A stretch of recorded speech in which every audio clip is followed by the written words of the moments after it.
Hello, this is Just Listen, hosted by George. Today is June 2nd, 2025.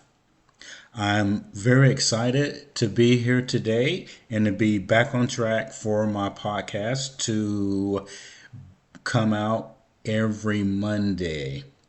Now, I am hitting the ground running here. Today, I want to talk about the U.S. federal government policy on transgender athletes in sports. As you are aware, the last 6 years to decade, we have really been talking about transgender athletes. What you might be surprised to hear is this has been an issue in the country for, well, since the 1940s. And there is something called testing that they were doing in the 1940s. And the reason that they were doing it is because there were individuals who were males who were posing as females or dressing like them, and they had to do testings to to test their hormonal levels and etc. I, for one, did not know that. And the other thing is, yeah, it was called sex verification testing in sports. They were doing that in the 1940s. And of course, in the 70s and 80s, when the LGBTQ folks uh, were trying to roll back doing any testing, that ended up in court, and the LGBTQ folks lost that. And so for a little while, they weren't really involved in trying to say that they look like a female and then getting into women's sports. The other note is there is a lady named Renee Richardson. Renee Richardson was a transgender athlete in tennis. And in 1975, she did the gender reassignment therapy. And then after that, she wanted to play in women's sports. And specifically, she wanted to warm up for the U.S. Open. When she did that, the actual females in tennis in the 70s pushed back against the United States Tennis Association, and as a result of that, she had to get out. And of course, she sued and said that they were violating her civil rights. Okay, so not to get deep into the weeds on that, but the point is this has been an issue with males that are born male wanting to get into women's sports, either by, like I said, in the 40s, appearing to be women and saying that they are women, and then currently with them saying, well, I've had this hormonal reassignment, so now I can participate in women's sports. Now, let's talk about why the Trump administration had to do an executive order. And let me point something out. An executive order is only as good as or last as long as the current president is in the White House. So the next president could come in and change this. The only way to make it the law of the land is if Congress does it. So, what was done, the Trump administration said, keeping men out of women's sports. And it interprets Title IX, the federal law prohibiting sex discrimination in education, to mean that sex refers to the biological classification as either male or female. So it was written The executive order was written this way so that it could stand up against legal challenges, right? Because you're probably wondering why we're down to biological classification. That's because we're talking about when you were born, you're either male or female. What you do after that, if you do the reassignment, the Trump administration is saying, well, you were born this way, right? Chemically, you are male. And also, this executive order talks about restricting gender women's participation, aims to prevent transgender women from competing in women and girls sports and from using women's locker rooms in schools and other educational settings that receive federal funding. Now, the wording on this one, and I'm not going to read through all of them, gives you the flavor of how the federal government policy had to be worded. Do you remember? It was probably a decade ago, maybe a little longer, that the news was always talking about how in the high schools for physical education, you had males who would say that they were females and they wanted to be in the women's or young girls' locker rooms, and also they wanted to take showers in there as well. That was big 10 or 12 years ago. And to piggyback on this,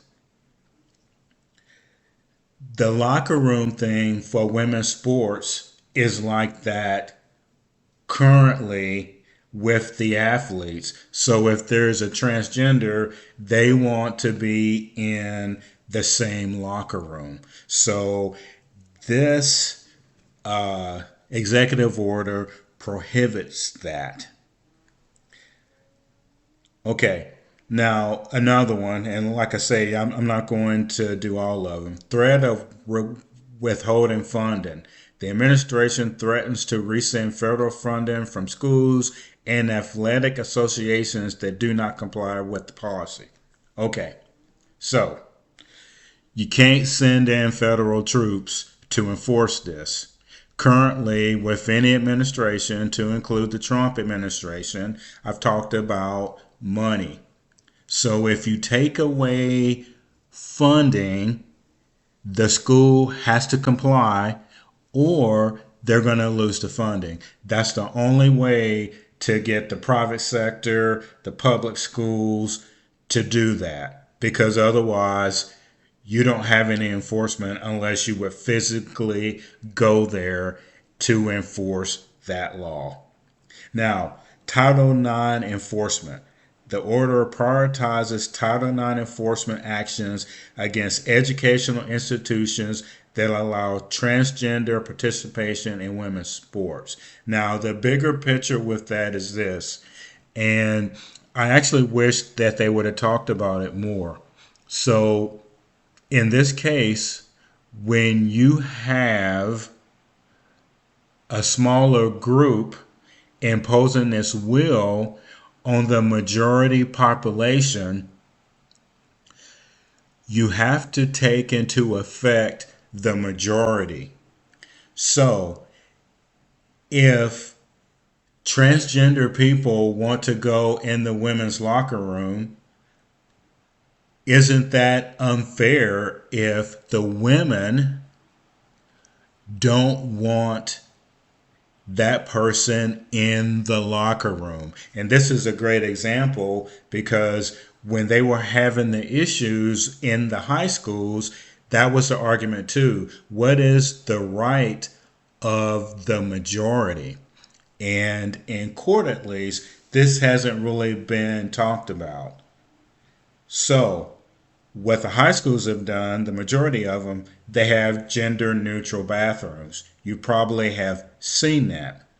So that was how the high schools in some of the states have done it. Now, there's still a couple of states out there that transgender people can come into the locker room. And remember, for like the last 8 years, there have been female athletes who have lobbied Congress to pass a law restricting biological males from being in women's sports. And it wasn't until Trump took office in January that their voices were heard, because remember, Congress would not pass the law because they cited, well, they were against it because they kept talking about this inclusion. And so, for debate purposes, there's a difference between inclusion and unfairness to another group. It's unfair to women to compete against biological males. And it took the executive order and the funding threats to get people to take a different look at it. And the reason I say it this way is there are people, transgender people, trying to lobby the Olympics to allow transgender men to participate in women's sports in the Olympics. So we're going to see how that plays out. The policy is in place for a reason, and there's no good examples to compare it with. What keeps really coming up is, why don't transgender men form their own league and then compete against each other? That would be more fair. And no one in the private sector, federal government, to include Congress, has said that they cannot do that. And if we're talking about bathrooms, when we go back to the example of the locker rooms, they can have a neutral bathroom, and if women, men, transgender, if they want to use that restroom for example, that's a choice. People have to have a choice to either accept it, especially if you're in the majority.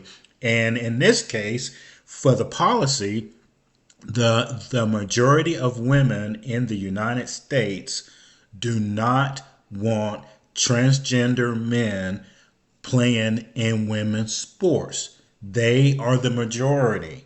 The transgender men are in the minority. And so the transgender men, have to respect the women who don't want them there.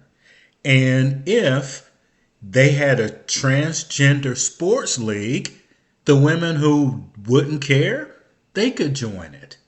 And you could have regular heterosexual men in it.